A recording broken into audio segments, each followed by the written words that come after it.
Assalamualaikum warahmatullahi wabarakatuh. Saya dari kelompok 1, tugas perencanaan pembelajaran, pembuatan makalah hakikat dasar dan teknik perencanaan dari dosen Yayuk Hartini. Jadi di sini saya akan membacakan nama-nama anggota kelompok saya. Yang pertama ialah Nabila Danah Fitriyah. Yang kedua Alifa Ajhara Abadi. Yang ketiga Almira Putri Dianti. Yang keempat Piki Hantan dan Ramadan. Yang kelima Muhammad Nafis. Dan dengan saya sendiri Nabila. Selanjutnya langsung saja kita akan melihat presentasi kami. Sekian. Ya, materi pertama di sini pengertian hakikat perencanaan pembelajaran. Perencanaan pembelajaran terdiri dari dua kata, yaitu perencanaan dan pembelajaran. Pertama, perencanaan. Perencanaan berasal dari kata rencana, yaitu pengambilan keputusan tentang apa yang harus dilakukan untuk mencapai tujuan. Selanjutnya, pembelajaran. Pembelajaran diartikan sebagai proses kerjasama antara guru dengan siswa dalam memanfaatkan segala potensi dan sumber yang berasal dari dalam diri siswa seperti bakat, minat, dan kemampuan dasar termasuk gaya belajar dan potensi dari luar diri siswa yaitu lingkungan, sarana, dan sumber belajar untuk mencapai tujuan belajar tertentu. Selanjutnya, perencanaan pembelajaran berkaitan dengan proses yang sistematik dalam menerjemahkan prinsip-prinsip belajar dan pembelajaran ke dalam suatu perencanaan materi dan kegiatan pembelajaran. Jadi, perencanaan pembelajaran adalah suatu pemikiran atau persiapan untuk melakukan kegiatan mengajar dengan menerapkan prinsip-prinsip pembelajaran serta langkah-langkah pembelajaran, pelaksanaan dan penilaian dalam rangka mencapai tujuan pembelajaran yang telah ditentukan. Ya, selanjutnya tujuan pembelajaran pada hakikatnya adalah perubahan perilaku siswa, baik perubahan perilaku dalam bidang kognitif, afektif, maupun psikomotorik. Perencanaan pembelajaran memiliki karakteristik sebagai berikut. Yang pertama, perencanaan pembelajaran merupakan hasil dari proses berpikir. Artinya, perencanaan pembelajaran tidak dibuat asal-asalan. Yang kedua, perencanaan pembelajaran disusun untuk mengubah perilaku siswa sesuai dengan tujuan yang ingin dicapai. Yang ketiga, perencanaan pembelajaran berisi tentang rangkaian kegiatan yang harus dilakukan untuk mencapai tujuan. Selanjutnya akan dijelaskan oleh teman saya. Hai, perkenalkan, nama saya Almira Putri Dianti. Saya di sini akan melanjutkan presentasi dari teman saya. Dan saya di sini akan menjelaskan tentang dasar perencanaan pembelajaran. Jadi, dapat diuraikan, dasar perencanaan pembelajaran ada 6 sudut pandang yang berbeda. Yang pertama, perencanaan pembelajaran sebagai teknologi. Itu adalah suatu sistem perencanaan yang mendorong pengguna teknik-teknik yang dapat mengembangkan RPP tersebut dan teori-teori kognitif terhadap solusi dan problem-problem pembelajaran. Yang kedua, perencanaan pembelajaran sebagai suatu sistem adalah sebuah susunan dari sumber-sumber dan prosedur-prosedur untuk penggerakan pembelajaran. Pengembangan sistem pembelajaran melalui proses sistematik selanjutnya diimplementasikan dengan mengacu pada sistem perencanaan itu. Yang ketiga, perencanaan pembelajaran sebagai sebuah disiplin. Itu maksudnya adalah sebuah cabang dari pengetahuan yang senantiasa memperhatikan hasil-hasil penelitian dan teori tentang strategi tersebut. Yang keempat, perencanaan pembelajaran sebagai sains. Itu adalah suatu mengkreasikan secara detail spesifikasi dari pengembangan, implementasi, evaluasi, dan pemeliharaan akan situasi maupun fasilitas pembelajaran terhadap unit-unit yang luas maupun yang lebih sempit dari materi-materi pembelajaran dengan segala tingkatan kompleksitasnya.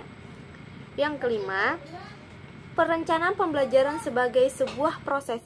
Itu maksudnya adalah pengembangan pembelajaran secara sistematik yang digunakan secara khusus atas dasar-dasar teori pembelajaran dan pengajaran untuk menjamin kualitas pembelajaran.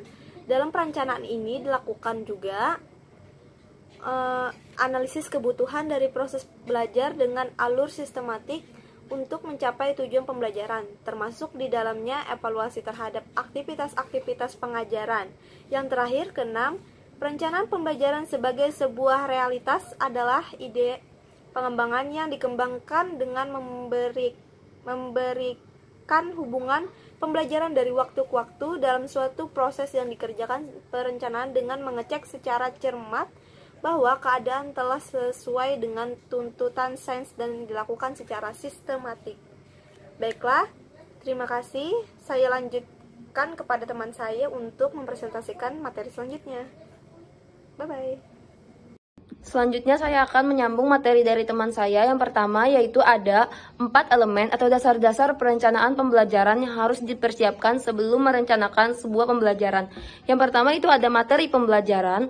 Materi pembelajaran harus kita ketahui sebelum kita melaksanakan perencanaannya, seperti materi apa yang ingin dilaksanakan, seperti misalnya informasi-informasi apa yang ingin dicari dalam sebuah materi tersebut. Misalnya kita ingin menjelaskan materi tentang makhluk hidup. Nah, jadi kita harus tahu bagaimana informasinya, bagaimana tentang makhluk hidup, apa acuan bukunya, atau apa informasi yang ingin digali dari materi makhluk hidup tersebut. Yang kedua ini ada kompetensi tujuan pembelajaran atau hasil belajar. Nah, jadi seorang guru harus memiliki tujuan pembelajaran. Misalnya, saat menjelaskan materi makhluk hidup. Nah, apa tujuan pembelajaran yang ingin dicapai? Misalnya, murid mengetahui tentang perbedaan makhluk hidup. Murid mengetahui tentang ciri-ciri makhluk hidup. Nah, seperti itu. Jadi, seorang guru harus benar-benar bisa mencapai tujuan pembelajaran tersebut. Selanjutnya ini ada evaluasi pembelajaran. Yang ketiga ada strategi pembelajaran. Nah, strategi pembelajaran adalah misalnya cara guru mencapai materi tersebut. Dalam proses pembelajaran ada strateginya, misalnya supaya cepat mencapai tujuan pembelajaran tersebut, seperti memberikan fasilitas atau memberikan model atau metode pembelajaran. Bagaimana cara guru menyusun strategi pembelajaran agar tercapai tujuan pembelajaran tersebut dengan cepat dan tepat. Selanjutnya ada evaluasi pembelajaran. Nah, di evaluasi pembelajaran biasanya ada di akhir-akhir. Biasanya sebagai guru di akhir pembelajaran tuh ada tes atau evaluasi seperti itu. Misalnya saat guru menjelaskan selesai, nah di situ kita harus bisa mengecek apakah murid tersebut paham dengan apa yang kita jelaskan, ya dengan cara evaluasi, dengan cara tes, ujian, atau latihan. Nah, seperti itu. Jadi, misalnya murid diberikan soal, diberikan pertanyaan, dan lalu diberikan penilaian, seperti menggunakan instrumen tes atau non-tes setelah mengadakan pembelajaran tersebut. Selanjutnya ada materi teknik perencanaan pembelajaran. Nah, teknik perencanaan pembelajaran dapat diartikan sebagai cara yang dilakukan seseorang dalam mengimplementasikan suatu metode secara spesifik.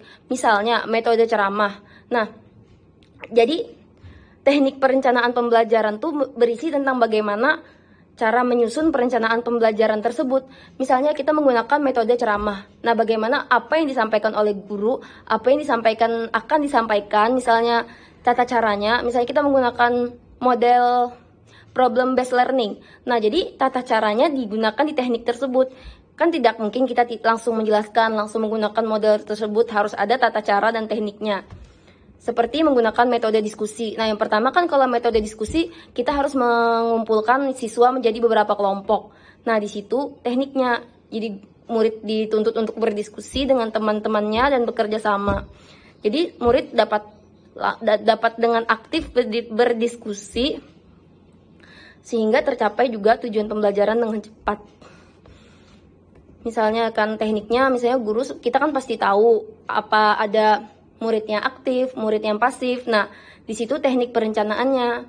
Misalnya murid yang aktif digabung dengan murid yang pasif agar murid yang pasif itu bisa juga aktif. Jangan murid yang pasif digabung dengan murid yang pasif, otomatis kan tidak bisa berdiskusi. Nah, seperti itu. Nah, dalam dalam teknik pembelajaran juga ada selanjutnya ada standar kompetensi, ada indikator, dan lain-lain. Itu akan dijelaskan oleh teman saya.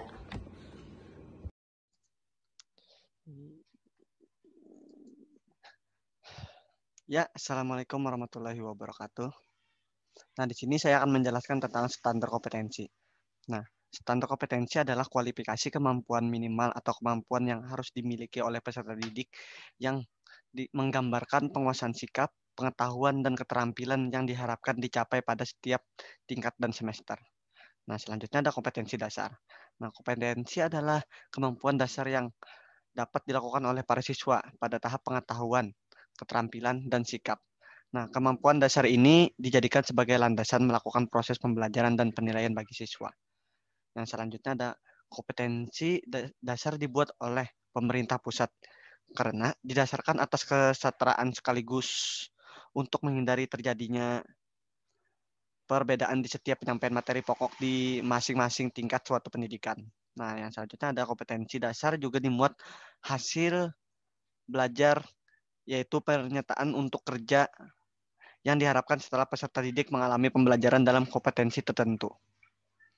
Nah, yang selanjutnya ada silabus. Nah, silabus merupakan produk utama dari pengembangan kurikulum sebagai suatu rencana tertulis pada suatu satuan pendidikan yang harus memiliki pengembangan kurikulum lainnya yang yaitu proses pembelajaran.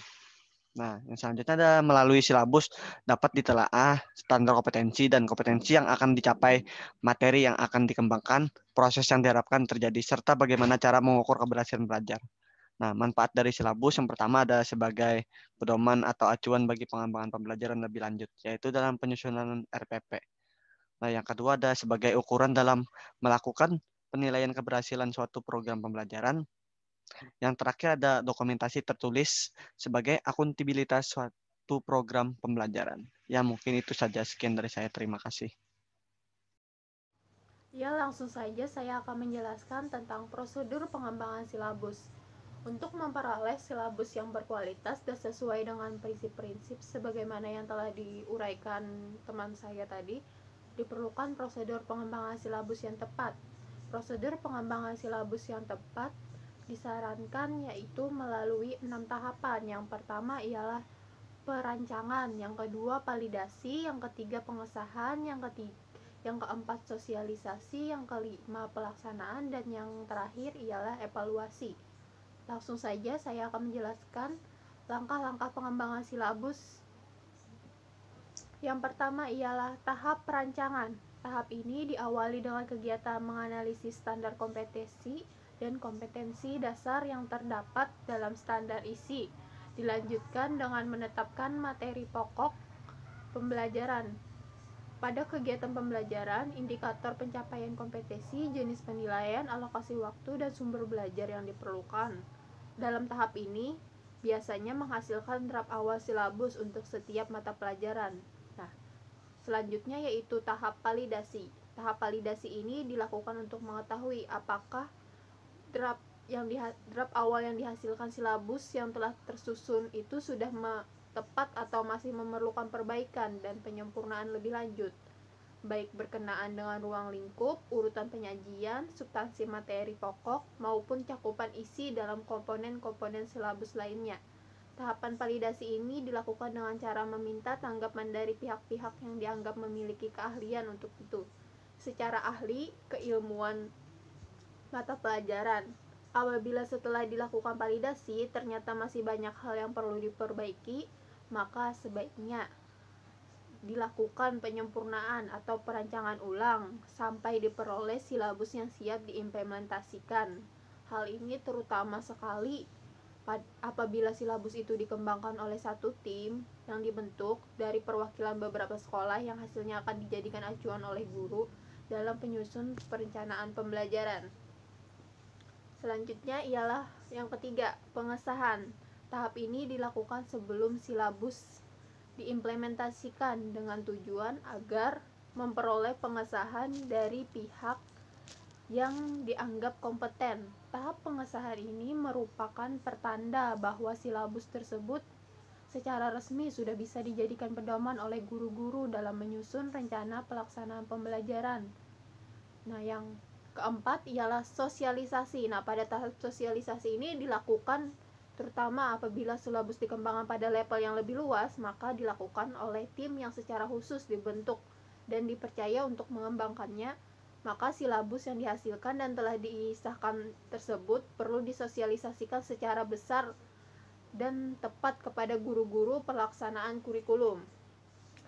Yang kelima ialah pelaksanaan. Tahap pelaksanaan ini merupakan kulminasi dari tahap-tahap sebelumnya yang diawali dengan kegiatan penyusunan rencana pembelajaran sampai dengan pelaksanaan dan evaluasi pembelajaran. Nah, yang ini adalah tahap terakhir, yaitu tahap evaluasi. Nah, tahap ini dilakukan untuk mengetahui apakah silabus yang dikembangkan itu mencapai sasarannya atau malah sebaliknya tidak mencapai. Nah, dari hasil evaluasi ini dapat diketahui apabila sampai di mana tingkatan ketercapaian standar kompetensi dan kompetensi dasar yang telah ditetapkan. Dengan demikian, silabus dapat segera diperbaiki dan disempurnakan. Sekian pembahasan dari saya. Selanjutnya akan diteruskan oleh teman saya. Terima kasih. Baiklah, saya Vicky Hantan dan Ramadan. Di sini saya akan melanjutkan presentasi dari teman saya. Di sini saya akan mempresentasikan tentang teknik dalam perencanaan pembelajaran. Setidaknya ada 10 komponen yang harus ada dalam perencanaan pembelajaran. Yang pertama yaitu menentukan identitas atau tanda pengenal. Di dalam identitas ini perlu kita buat nama sekolah, kelas, mata pelajaran, dan juga semester. Komponen yang kedua yaitu standar kompetensi, merupakan kualifikasi atau tingkat kemampuan minimal peserta didik yang menunjukkan pengetahuan kognitif, sikap afektif, dan keterampilan psikomotorik yang diharapkan dan diusahakan pada setiap kelas dalam satu semester pada setiap mata pelajaran. Komponen yang ketiga yaitu kompetensi dasar, yaitu kemampuan yang harus dikuasai peserta didik dalam satu mata pelajaran. Yang keempat adalah indikator, yaitu bukti atau ciri yang memberikan gambaran bahwa peserta didik telah melakukan proses-proses untuk mencapai kompetensi dasar. Komponen yang kelima yaitu menentukan tujuan. Tujuan pembelajaran di sini bermaksud hasil langsung ataupun output yang diberikan dalam setiap pembelajaran tersebut. Jadi hasil atau tujuan yang didapat peserta didik dalam setiap pertemuan pembelajaran. Selanjutnya komponen materi pembelajaran. Komponen materi pembelajaran di sini sangat terikat, harus mengacu kepada indikator dan juga kompetensi dasar. Tidak bisa asal kita buat sendiri karena sudah dirumuskan. Selanjutnya yaitu menentukan metode pembelajaran. Nah, metode pembelajaran ini sangat penting sekali karena merupakan suatu jalan dan gambaran suatu pembelajaran, bagaimana pembelajaran itu dibungkus, dan metode ini sangat membantu sebagai katalisator mencapai tujuan-tujuan pembelajaran. Jadi sangat perlu diperhatikan sekali penentuan metode ini bagi seorang pendidik atau guru untuk mengajarkan suatu pembelajaran kepada peserta didik di sekolah. Selanjutnya yaitu menetapkan kegiatan pembelajaran. Nah, dalam kegiatan pembelajaran di sini, kegiatan pembelajaran ada 3 kegiatan pokok. Yang pertama ada kegiatan pendahuluan. Dalam kegiatan pendahuluan ada di dalamnya itu orientasi atau memusatkan perhatian siswa kepada guru, kepada pendidik, ataupun kepada materi pembelajaran. Yang kedua yaitu apersepsi, memberikan persepsi awal atau gambaran awal, atau juga mengaitkan materi hari ini dengan materi yang sebelumnya. Yang ketiga yaitu motivasi, guru memberikan manfaat-manfaat guna memberikan dorongan bagi peserta didik agar lebih semangat dalam proses pembelajaran. Yang keempat, pemberian acuan. Biasanya pemberian acuan ini adalah ruang lingkup pelajaran yang akan kita pelajari. Kemudian di dalam kegiatan awal juga ada pembagian kelompok. Kita manage kelas menjadi beberapa kelompok seperti itu. Kemudian kegiatan yang pokok yang keduanya adalah kegiatan inti. Kegiatan inti ini berisi langkah-langkah sistematis yang harus dilalui oleh peserta didik. Dalam kegiatan inti ini kita mengenal namanya ada 5M atau 6M. Nah, kegiatan inti inilah di situ harus memuat 5M atau 6M dalam kurikulum 2013 sekarang ini. M yang pertama yaitu mengamati. Siswa mengamati segala sumber belajar yang telah disediakan oleh guru dan disediakan oleh siswa sendiri. Kedua yaitu menanya. Setelah siswa melakukan pengamatan, guru ataupun siswa bisa mengajukan pertanyaan. Tidak menutup kemungkinan guru juga akan bertanya karena yang memberikan stimulus agar siswa terangsang untuk semangat dalam belajar. Yang ketiga yaitu menalar, yaitu siswa melakukan penalaran terhadap sumber belajar yang telah ada dan disediakan. M yang keempat yaitu siswa mencoba mengaplikasikan pengetahuan untuk menemukan konsep-konsep atau dasar-dasar seperti melalui mengerjakan soal-soal atau praktek ataupun diskusi melalui praktikum. Selanjutnya M yang kelima yaitu adalah mengkomunikasikan, yaitu siswa memberikan persepsinya atau sudut pandangnya terhadap kegiatan-kegiatan yang telah dilaluinya tadi.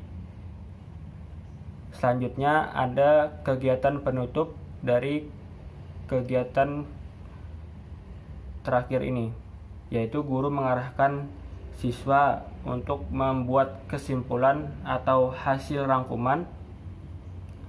Guru mengarahkan tindak lanjut pembelajaran selanjutnya ataupun memberikan arahan-arahan tugas yang harus dilakukan setelah keluar dari kelas ini. Kemudian guru memberikan salam dan sapaan penutup pembelajaran. Komponen yang selanjutnya di antara 10 komponen tadi yaitu memilih sumber belajar. Sumber belajar mengacu kepada perumusan yang ada dalam silabus. Sumber belajar mencakup sumber rujukan yaitu berupa lingkungan, media, narasumber, alat, dan bahan. Selanjutnya, komponen alat bahan yaitu suatu alat atau fasilitas yang digunakan untuk membantu dalam proses pembelajaran seperti papan tulis, recorder, tablet, smartphone, komputer, dan lain hal sebagainya. Yang terakhir adalah evaluasi atau penilaian. Dalam evaluasi atau penilaian ini, setidaknya harus melewati 3 tahap. Yang pertama adalah tes, yaitu cara mengevaluasi yang memiliki item atau serangkaian tugas yang harus dikerjakan oleh peserta didik. Kemudian jawaban itu menghasilkan nilai tentang hasil belajar peserta didik. Yang kedua atau yang selanjutnya adalah kunci jawaban, yaitu sebagai penanda acuan pembelajaran itu benar atau salah yang dipegang oleh guru, serta sekaligus membantu mendapatkan pemahaman terkait pembelajaran serta refleksi pembelajaran pada hari itu. Yang terakhir ada skor atau rubik, yaitu merupakan panduan penilaian yang menjadi acuan bagi seorang guru untuk menentukan hasil atau angka tes dari siswa tersebut. Demikian yang saya presentasikan. Saya kembalikan ke moderator. Sampaikan oleh teman-teman saya tadi, maka berakhir pula pembahasan materi kami. Sekian pembahasan dari saya dan kelompok saya. Saya mewakilkan untuk undur diri. Terima kasih. Wassalamualaikum warahmatullahi wabarakatuh.